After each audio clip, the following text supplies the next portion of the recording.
Hello aspirants, welcome to the class.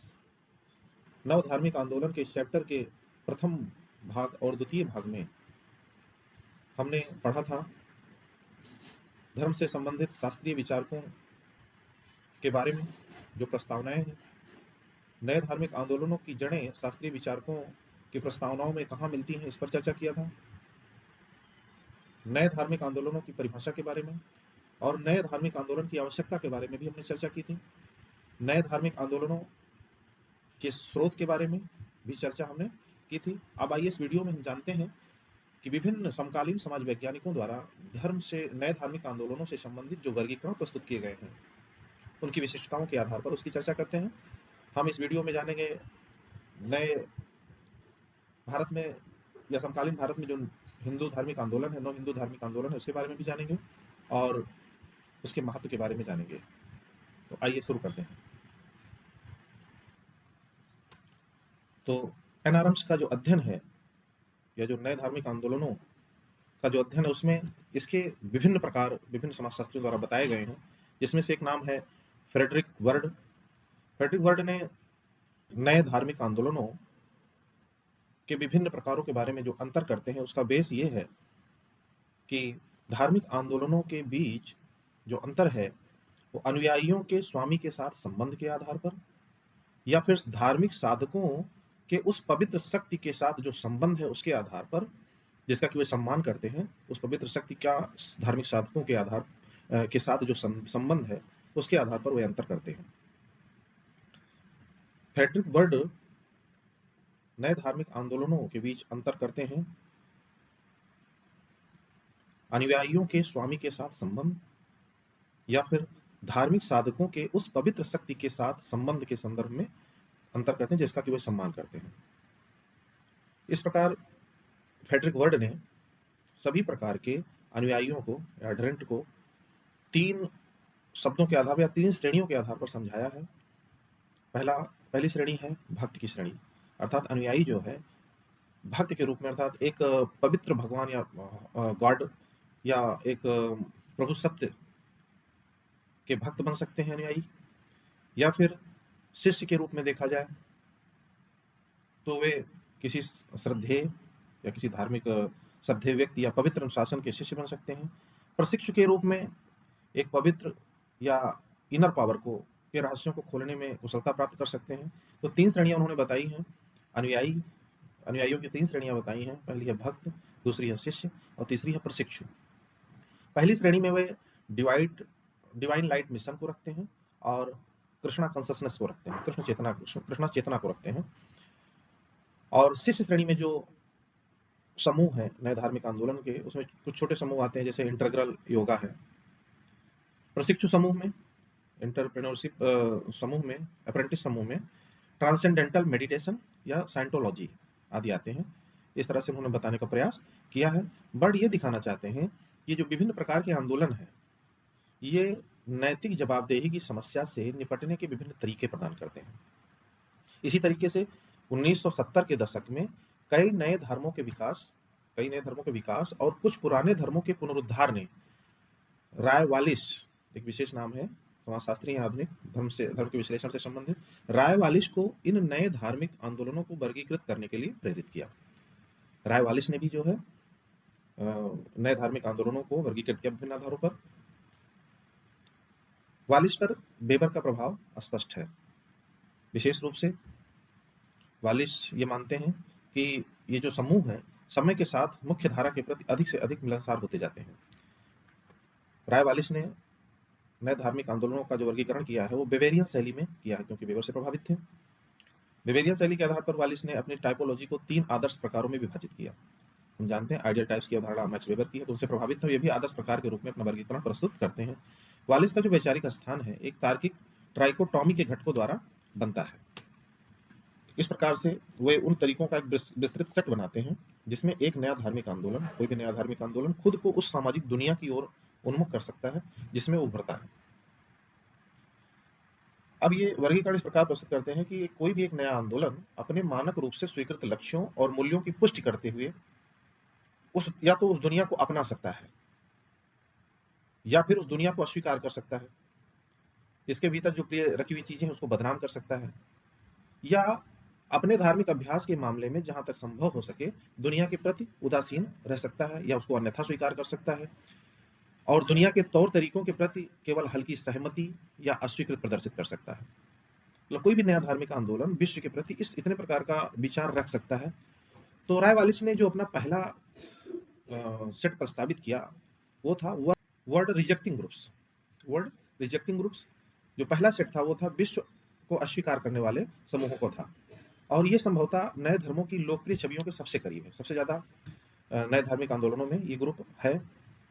Wallis के अनुसार जो विश्व को अस्वीकार करने वाला समूह है ये अनुयायियों के एक बंद समूह की तरह है जो मानता है कि बाहरी दुनिया अशुद्ध है, इसीलिए हमें बाहरी दुनिया के साथ न्यूनतम संपर्क बनाए रखने की आवश्यकता है। अब जब बाहरी दुनिया से न्यूनतम संपर्क रहेगा तो ये बंद प्रकृति का होगा। तो बंद होने के कारण क्या होता है कि समय के साथ इनमें सत्तावादी प्रवृत्ति विकसित हो जाती है, और फिर क्या होता है, समूह जो है व्यक्ति पर स्पष्ट रूप से हावी हो जाता है। मतलब व्यक्ति का कोई इसमें बहुत ज़्यादा अधिकार या बहुत ज़्यादा स्वतंत्रता नहीं होती है, मतलब फोर्सफुल हो जाता है ये न्यू धार्मिक आंदोलन व्यक्ति पर। ऐसे आंदोलनों कि जो स्पिरिचुअलिटी है, कॉस्मोलॉजी है, जो ब्रह्मांड विज्ञान है इसका, उसमें सदस्यों को ये आशा होती है कि एक नई विश्व व्यवस्था की शुरुआत होगी, क्योंकि हम प्रेजेंट टाइम के विश्व को रिजेक्ट कर रहे हैं। एक नई विश्व व्यवस्था की शुरुआत होगी जिसमें इस हमारे आंदोलन की महत्वपूर्ण भूमिका होगी। हम इस आंदोलन के माध्यम से नई विश्व व्यवस्था की शुरुआत करेंगे। इसमें वालिस जो रखते हैं जिन जिन समूहों को, उसमें इस्कान है, चिल्ड्रन ऑफ गॉड है, पीपुल्स टेम्पल है, मानसन फैमिली है, इन सारे ग्रुप्स को वर्ड रिजेक्टिंग ग्रुप्स में रखते हैं। इसके बाद जो दूसरा वर्गीकरण है वालिस का, वो विश्व पुष्टि करने वाले समूहों का था, word affirming groups. Word affirming groups का था। ये पहली श्रेणी की तुलना में अत्यधिक व्यक्तिवादी है और कम धार्मिक होते हैं ये समूह, लेकिन वे दुनिया को अशुद्ध नहीं मानते हैं, बल्कि वे व्यक्ति में निहित दिव्यता, जो व्यक्ति के अंदर इनर पावर है, निहित दिव्यता है या उसकी क्रिएटिविटी है, उसके माध्यम से मानवीय क्षमता प्राप्त करना चाहते हैं। ये सेमिनार उन्मुख होते हैं, सेमिनार वगैरह करते हैं। मतलब ये सेमिनार उन्मुख संगठन है। जैसे इसमें जो वालिस ने रखा है जिन समूहों को, उसमें प्रमुख हैं द फोरम एंड इनसाइट, सहज योगा, या फिर नीचेरन शिशु, साइंटोलॉजी, ह्यूमन पोटेंशियल, या एक और अभी बहुत ज़्यादा समय चल रहा है ब्रह्म कुमारीज। ये सभी समूह एनआरएम्स जो है इस श्रेणी में आते हैं। वालिस के अनुसार जो तीसरे प्रकार का एनआरएम्स है, तीसरा जो वर्गीकरण है वो है वर्ल्ड एकोमोडेटिंग ग्रुप्स का। ये तीसरे प्रकार का जो समूह है वो विश्व को समायोजित समूह, मतलब विश्व समायोजित समूह कह सकते हैं इसको। एकोमोडेट करता है, विश्व के साथ समायोजन स्थापित करता है, उसका विरोध नहीं करता है, मतलब उसका क्या कहते हैं, न्यूट्रल रहता है, कहने का तात्पर्य है, ना तो अफर्मिंग है ना तो रिजेक्टिंग है। ये ऐसे आंदोलन होते हैं कि जो जरूरी नहीं कि खुद को एक सर्वव्यापी या अद्वितीय मार्ग के रूप में देखें, अद्वितीय मार्ग के रूप में देखें कि मेरा ही जो रास्ता है ईश्वरीय वो सबसे बेस्ट है। इसके बजाय वो क्या करते हैं कि अत्यधिक अनुभवात्मक एम्पिरिकल टेक्निक्स का, अनुभवात्मक तकनीकों की पेशकश करते हैं, जिनका उपयोग लोग अपनी आध्यात्मिकता को अधिक अधिक सामान्य रूप से, जनरलाइज रूप से पुनर्जीवन के लिए कर सकते हैं। वालिस ने इस श्रेणी में जिन जिन समूहों को रखा, जिन एनआरएम्स को रखा, उसमें करिश्मेटिक चर्च, जीसस पीपुल, मेहर बाबा, डिवाइन लाइट मिशन, नियो पेंटाकोस्टलिज्म और सुबुद्ध जैसे संगठनों को शामिल किया। हाँ, एक बात यह है कि वालिस द्वारा जो टाइपोलॉजी प्रस्तुत की गई है ये आदर्श प्रकारों के रूप में प्रस्तुत की गई है, न कि पारस्परिक रूप से विशिष्ट अनुभवजन्य वर्गीकरण के रूप में, अर्थात इंपीरिकल क्लासिफिकेशन नहीं है, ये आइडियल टाइप्स है। ये जो अनुभवजन्य, इसीलिए क्या होगा कि जब अनुभवजन्य उदाहरण हमको मिलेंगे तो केवल इन प्रकारों का अनुमान लगाएंगे। हाँ, ये हो सकता है कुछ एनआरएम्स इसमें दो विशेषताओं को ग्रहण कर सकते हैं, लेकिन फिर भी जो नए धार्मिक आंदोलनों की मान्यताएं हैं और संरचनाएं हैं, इनको अंतर्दृष्टि प्रदान करने के लिए इन टाइपोलॉजी का काफी महत्व है। इसी प्रकार से इन दो आधुनिक विचारकों के अलावा एम्बोज और अरविंद शर्मा, एम्बोज और अरविंद शर्मा ने समकालीन भारत में जो नए नए हिंदू धार्मिक आंदोलन है उसको समझाने का प्रयास किया है। एक टाइपोलॉजी के आधार पर टाइपोलॉजिकल ढांचा प्रदान करने का प्रयास किया है। इसमें उन्होंने बताया है कि जैसे जो हमने यहाँ पे जो ये एक ग्राफ प्रस्तुत किया है, pre independent, post independent and main features. ये समकालीन भारत में जो एनआरएम्स है उनके बारे में चर्चा की गई है। तो प्री इंडिपेंडेंस में जो ब्रह्मदेव समाज था, ये प्री इंडिपेंडेंस में आया। इसमें क्या किया गया है कि विज्ञान और तार्किकता पर जो है ज़्यादा फोकस है। ये पश्चिम से सीखा गया और पश्चिम से प्रभावित है। और इसमें एक काम किया गया है कि दूसरी संस्कृतियों और धर्मों को इसमें अप्रिशिएट किया गया है, उसकी प्रशंसा की गई है, उसकी आलोचना नहीं की गई है। उसके बाद ये आर्य समाज, ये प्री इंडिपेंडेंट एनआरएम्स है। पोस्ट इंडिपेंडेंट में ये बाद में इसी तरीके के जो एनआरएम्स हैं वो उसमें आ जाते हैं हिंदू महासभा, आनंद मार्ग, राष्ट्रीय स्वयंसेवक संघ। इनकी जो मेन विशेषताएं, मेन फीचर्स हैं उनमें इन्होंने रिवेलेशन को तार्किकता के साथ कंबाइंड किया है, उस पर फोकस है। ये पश्चिम के साथ आत्मसात करते हैं, मतलब अपना ओन टर्म्स, अपना ओन जो मीन्स है उसको बनाए रखते हुए पश्चिम के साथ भी आत्मसात करते हैं। इसी तरह से रामकृष्ण मिशन है। रामकृष्ण मिशन प्री इंडिपेंडेंट का न्यू हिंदू रिलीजियस मूवमेंट है। और उसके बाद इसी तरीके का जो पोस्ट इंडिपेंडेंट में आया, स्वतंत्रता के बाद आया, वो divine light mission, Sai Baba movement, Rajneesh movement, ये सारे आंदोलन एनआरएम अभी चल रहे हैं। इसमें क्या है, रहस्यवाद को तार्किकता के साथ जोड़ा गया, उस पर फोकस है। रहस्य को तार्किकता के साथ जोड़ने का प्रयास किया गया है। इसमें पूर्व की जो आध्यात्मिकता है उसको पश्चिम के भौतिकवादी तकनीकों के साथ समाजित किया गया, आत्मसात किया गया है। ईस्ट और वेस्ट को जोड़ने का प्रयास किया गया है, पूर्व की आध्यात्मिकता और पश्चिम की भौतिकवादी तकनीकें। इस तरीके से प्री इंडिपेंडेंट में थियोसॉफिकल सोसाइटी है, थियोसॉफिकल सोसाइटी के बारे में हम इतिहास में पढ़ते हैं। और पोस्ट इंडिपेंडेंट में जो आ जाता है इसी तरीके का जो एनआरएम्स है वो हरे कृष्णा मूवमेंट, ट्रांसेंडेंटल मूवमेंट। इसकी विशेषता ये है कि ये भारत के बाहर विकसित हुए, ओरिजिनेट हुए, उद्भव इनका हुआ, लेकिन इनकी जो प्रेजेंसी है, इनका जो उपस्थिति है वो भारत में बृहद रूप में है। और किस आधार पर मतलब बृहद रूप में इसका फैलाव है, वेस्टर्न फॉलोइंग, मतलब इसके जो फॉलोअर्स हैं वो वेस्टर्न के ज़्यादा हैं।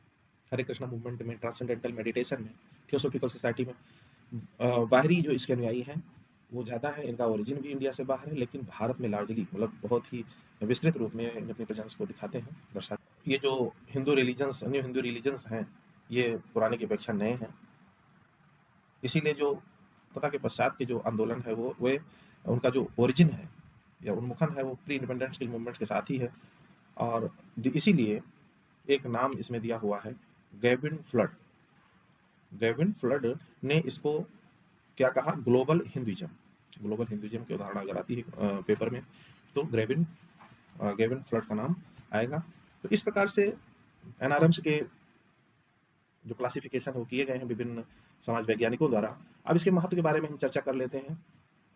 नए धार्मिक आंदोलनों का जो महत्व है, तो पद्धतिगत दृष्टि से एनआरएम का अध्ययन तो महत्वपूर्ण है ही, क्योंकि वो क्या करते हैं, धर्म के समाजशास्त्र में बुनियादी मुद्दों का अनुभवजन्य रूप से पता लगाने की एक खिड़की प्रदान करते हैं। एनआरएम्स के महत्व का विश्लेषण करने वाले जो समाजशास्त्री हैं वे इसको इस प्रकार से प्रस्तुत करते हैं कि आधुनिकीकरण की बड़ी प्रक्रिया को आगे बढ़ाने में या फिर उसे बाधित करने में एनआरएम्स महत्वपूर्ण है। मतलब जो भी विश्लेषण होता है या तो आधुनिकीकरण की प्रक्रिया को आगे बढ़ाने के दृष्टिकोण से या उसको बाधित करने के दृष्टिकोण से करते हैं।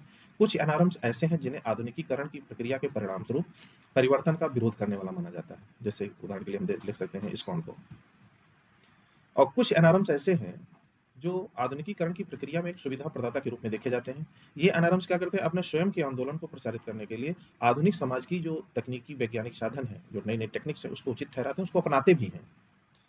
अब जो दूसरा महत्व इसका है, ब्रायन विल्सन कहते हैं कि एनआरएम्स धर्मनिरपेक्षता का अनुभव करने वाले समाजों की विशेषताएं हैं और उन्हें ऐसी स्थिति की प्रतिक्रिया के रूप में देखा जा सकता है।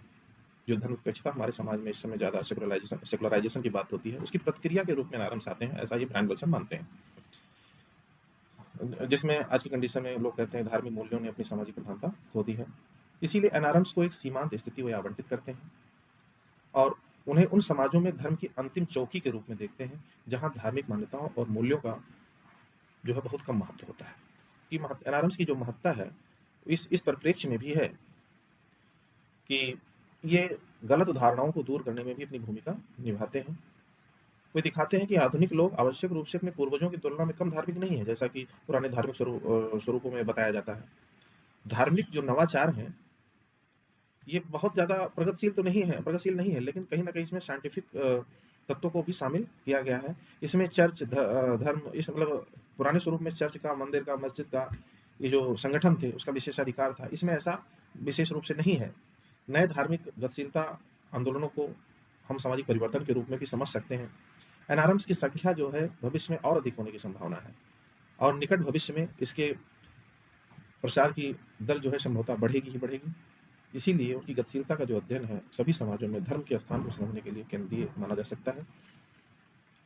तो इस प्रकार एनआरएम वर्तमान समाज में नए धर्म के नए स्वरूप के रूप में हमारे सामने आते हैं। धन्यवाद। प्लीज़ हमारे चैनल को लाइक कीजिए, शेयर कीजिए, सब्सक्राइब कीजिए, जिससे हमें और वीडियोज़ बनाने की प्रेरणा मिले, मोटिवेशन मिले। धन्यवाद।